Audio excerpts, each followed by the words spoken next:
말이 뭔가 평소에 자주 보기 힘든 단어들을 선택하고 있지만 이제 중심 내용은 하나이죠. 이 비트코인이 미래 금융을 바꿔 놓을 것이다 라는 것인데 이미 비트코인은 전통 경제 시장의 메커니즘과 흐름에 막대한 영향을 바꿔 놓고 있습니다. 월가의 이름만 대면 알만한 유수의 은행들, 전 세계의 메가 뱅크들, 심지어 전통 금융권의 시그니처라고 불리는 국제 송금의 핵심 기관 이 스위프트가 과연 비트코인이 탄생되지 않았다면, 그리고 리플사가 국제송금 혁신의 블록체인 기술을 통한 암호화폐를 통한 혁신을 보여주지 않았다면 스위프트가 과연 CBDC 관련 프로젝트를 추진한다거나 블록체인 기업과 손을 잡는다거나 하는 일들이 발생을 했었을까요? 저는 절대로 아니라고 생각합니다. 이제 물론 변화했었을 수 있습니다. 하지만 그 시기는 지금이 아닌 훨씬 더 뒤로 넘어갈 것이라고 자신 있게 말씀드릴 수 있는데, 특히나 국제 송금에 있어서는 XRP는 가히 혁신적이라고 말씀드릴 수 있는데요. 이미 수많은 은행들의 송금 방식에 있어서 실제적인 영향을 주고 있으며 앞으로의 비즈니스 확장의 모습들을 볼 때 지금의 가격은 역사 속에서나 볼 확률이 상당히 높다라는 생각이 드네요. 구독과 좋아요, 알림 설정 부탁드립니다. 안녕하십니까. 암호화폐 정보를 전달해 드리는 닥터 비트맨입니다. 평일의 마지막 금요일에 아침이 찾아왔습니다. 어떻게 편안한 밤 잘 보내셨나요?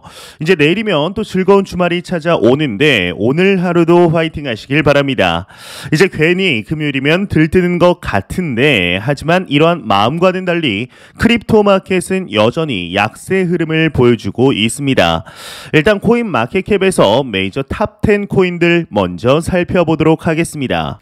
네, 일단 시가총액 1위의 비트코인의 경우는 전날 대비 0.58% 하락한 19,000달러대를 나타내고 있습니다. 이외에 이더리움은 0.71% 하락한 1,284달러를 나타내고 있으며 XRP의 경우는 안타깝게도 전날 대비 4.7% 하락한 0.43달러, 파리의 에이다는 4.5% 하락한 0.34달러를 나타내고 있습니다. 비트코인의 더미넌스, 이더리움의 더미넌스 각각 살펴보게 되면 40%, 17.2%를 나타내고 있는데요.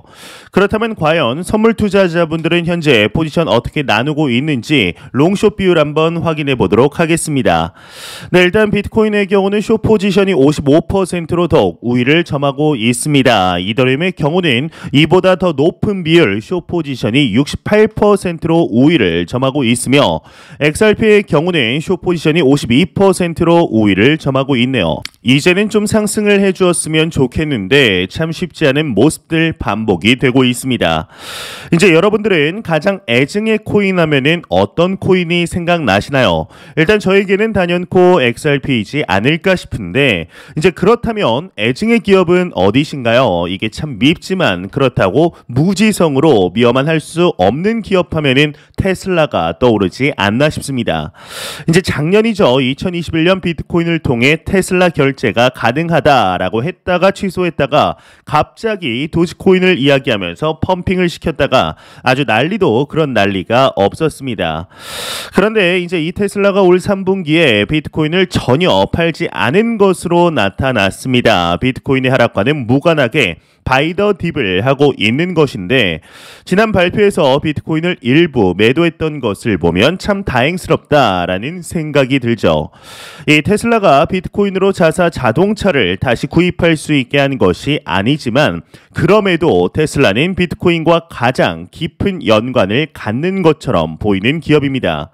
그만큼 투자자들의 관심도 또한 높은 상태인데, 참 사실상 이제는 일론 머스크가 비트코인에 대해서 아무 말 하지 않았으면 하는 마음은 비단 저만의 생각은 아니리라 싶은데요. 현재 비트코인 가격이 하락하는 와중에 모두가 강제적으로 가치 투자자로 변모하는 상황을 받아들이고 있습니다. 또한 이는 현재 연준의 꾸준한 금리 인상의 영향이 큰 상태이며 시장을 출렁이게 하고 있죠. 문제는 이것이 순간적인 처방이 아니라는 데 있습니다. 바람이 계속해서 빠지고 있는 상황인데 전체적인 자금의 유동성, 시장의 볼륨이 천천히 그리고 지속적으로 줄어들다 보니 이것을 견디지 못하는 투자자분들이 지속적으로 생기고 있죠. 이제 일각에서는 지금의 투자자들이 결국에는 모두 전멸할 것이라는 이야기 또한 나오고 있습니다.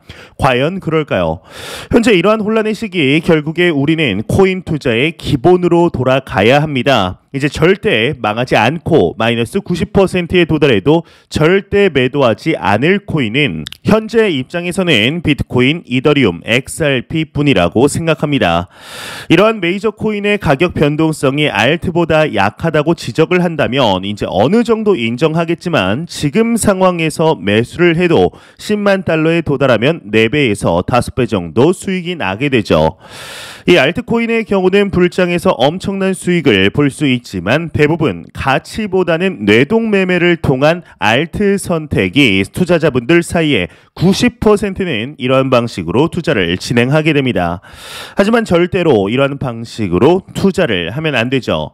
지금과 같은 하락의 시기 옥석 같은 코인을 고르는 것이 상당히 중요한데 이러한 옥석을 고르지 못하겠다면 메이저 위주의 코인을 천천히 여유 자금을 통하여 매수하는 것이 현명한 처사가 아닐까 싶습니다. 이러한 글로벌 경기 위기 속에서 현재 크립토 마켓의 경우는 미국의 기술주와 높은 상관관계를 보여주고 있습니다.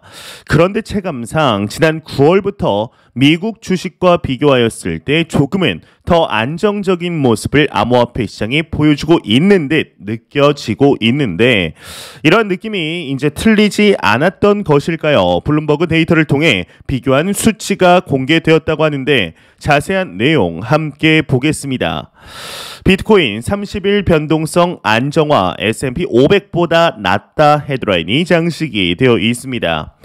블룸버그 데이터에 따르면 비트코인의 30일 변동성이 S&P 500 변동성보다 낮은 수준을 기록했다고 합니다. 이는 2020년 중반 이후 처음이라고 하는데 비트코인 30일 변동성이 S&P 500보다 내려간 것은 과거 2015년 10월, 2018년 11월, 2020년 중반 두 차례, 토탈 4차례밖에 없었다고 합니다. 암호화폐 미디어 유투데이의 경우는 약세 장에서도 비트코인 거래량이 일관되게 높은 수준을 유지한 결과라며 암호화폐가 최근 안정세를 되찾은 반면 미국 주식은 여전히 불안정한 모습을 보이고 있다 평가를 했다고 하네요. 이제 앞서 말씀드린 대로 지난 9월부터 이러한 모습들 포착이 되며 일각에서는 이제 정말 디커플링이 일어나는 것이 아니냐라는 이야기들이 나오고 있습니다. 이제 제가 봤을 때는 디커플링이 일어나기 위해서는 명확한 규제기관의 정립과 확실한 규제의 확립이 선행되어야 이루어진다고 보고 있는데요. 이러한 기준에서 볼 때 아직까지는 쉽사리 마음을 놓을 수 없는 것이 사실이죠.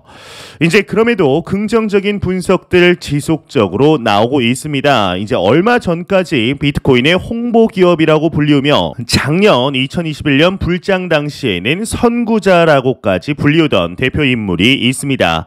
바로 마이크로 스트래티지의 CEO였던 마이클 세일러인데요.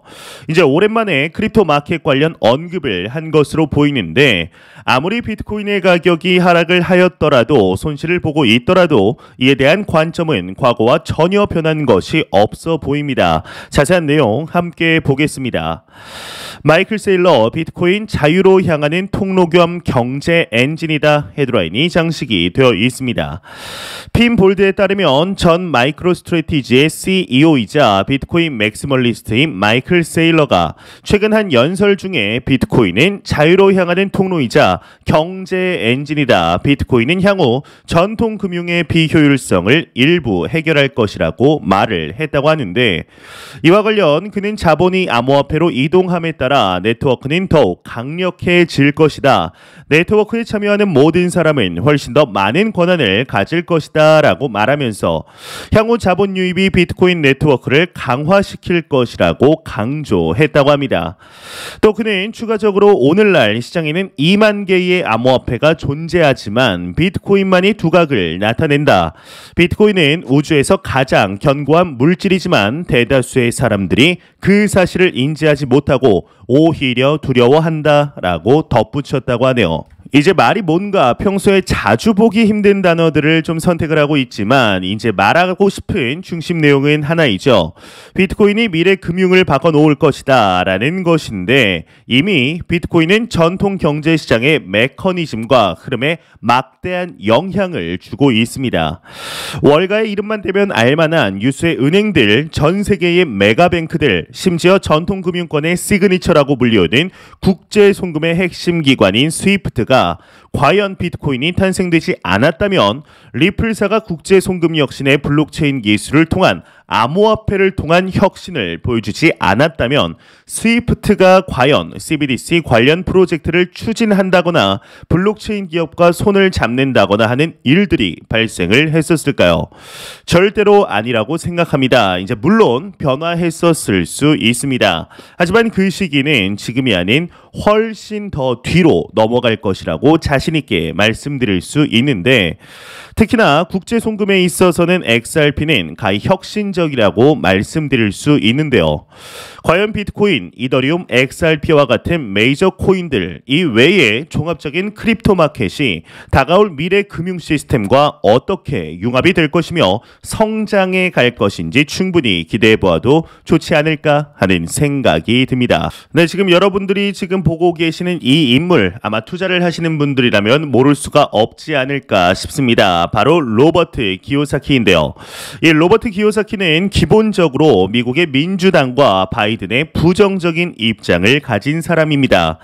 그는 그간 금과 비트코인을 사라고 끊임없이 말해왔던 사람인데 그랬던 로버트 기요사키가 이번에는 페트로달러 시대에 작별을 고하는 듯한 트윗을 날려 화제가 되고 있습니다.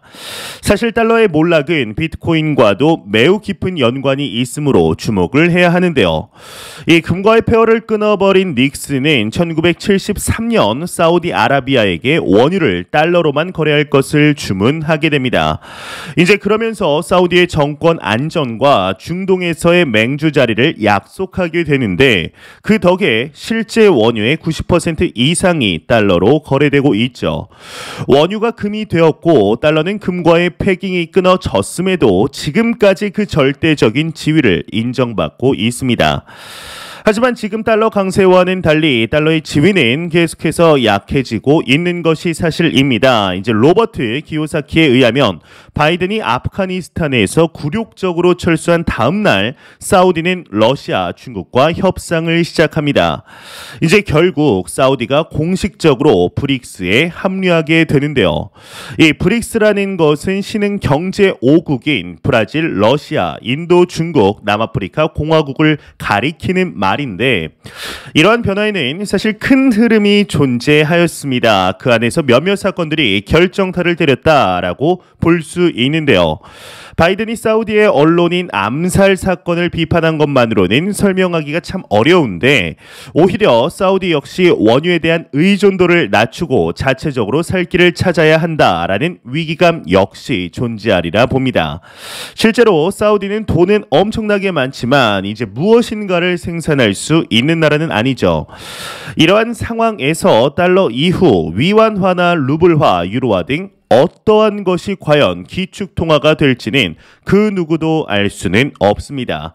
기축의 지위가 지금처럼 원유에서 비롯되는 것일지 아니면 금으로 옮겨질지 또 다른 무엇인가에 기대가 될지 죄송합니다. 참 아침이라 그런지 역시 잘 나가다가 말이 또 꼬이죠. 네, 무튼 또 다른 무언가에 기대게 될 것인지 아무도 알 수가 없는데 현재 우리가 투자하고 있는 비트코인이 기축이 된다면 이게 너무나 좋겠죠. 이제 정말로 그러한 일이 발생을 하면 좋겠지만 정말 냉정하게 보았을 때는 이 확률 자체는 그렇게 높지 않다라고 볼 수 있습니다. 하지만 현재와 같은 혼란스러운 상황을 타개하면서 각국의 화폐 가치는 엄청난 등락을 선보일 것이며 그 사이에 비트코인의 의존도가 놀라울 정도로 높아질 것이라고는 확신을 하고 있는데요. 그렇기 때문에 현재 크립토 마켓에 투자를 하는 여러분들과 투자자와 저와 같은 투자자들에게는 상당히 좋은 기회다, 좋은 시점이다라고 볼 수 있습니다. 이제 새로운 디지털 자산의 탄생 속에 과연 우리는 어떠한 스탠스를 가져야 할지 깊은 고민을 해야 할 때인 것이죠. 이제 매 영상 말씀드리지만 절대로 단기적인 시각이 아닌 장기적인 시각으로 또한 오랜 시간 동안 함께 할 수 있는 여유 자금을 통한 투자를 진행하시길 진심으로 바래 보겠습니다. 제가 준비해온 소식은 여기까지입니다. 영상 도움이 되셨다면 구독과 좋아요 그리고 광고 한 편만 처음부터 끝까지 시청 부탁드립니다. 이 채널은 오직 광고 수익으로 운영이 되게 됩니다. 항상 영상 시청해 주시는 시청자분들, 구독자분들 너무나 감사드립니다. 오늘 남은 시간 잘 마무리하시길 바라면서 저는 더욱 도움이 되는 영상으로 찾아뵙도록 하겠습니다. 지금까지 닥터 비트맨이었습니다. 감사합니다.